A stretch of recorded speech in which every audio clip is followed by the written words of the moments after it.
स्वरयंत्राचा cancer का होतो, याची लक्षणे, कारणे काय आहेत, याचे निदान कसे करायचे आज आपण पाहू. स्वरयंत्राचा कॅन्सर होण्यासाठीची सगळ्यात महत्त्वाची कारणे म्हणजे दारूचे सेवन, स्मोकिंग, बीडी सिगरेट किंवा तंबाखू याचे सेवन, HPVचे इन्फेक्शन. तर ही अशी सर्व कारणे असतात जी स्वरयंत्राचा कॅन्सर कॉज करतात.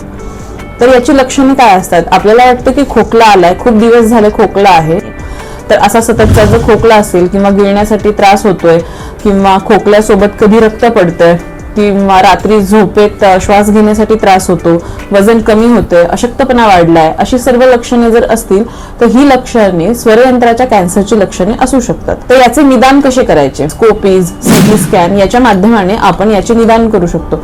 स्कोपीज मध्ये जर स्वरयंत्रावर किंवा त्याच्या आजूबाजू गाठ आहे असे जाणवले तर त्याचा तुकडा काढून म्हणजेच बायोप्सी घेऊन हा तपासणीलाही पाठवला जातो. कोणता प्रकार आहे त्यानुसार त्याचे उपचार ठरतात. तर याच्या उपचारामध्ये रेडिएशन, सर्जरी, किमोथेरपी असे असंख्य ऑप्शन्स पण अवेलेबल आहेत. जर हा आजार लवकर माहिती पडला तर याचे उपचार हे शक्य आहेत आणि हा कॅन्सर पूर्णपणे बरा होतो. तर अशी काही लक्षणे जर असतील तर डॉक्टरांना भेटून वेळेत निदान करून उपचार सुरू करा. थँक्यू.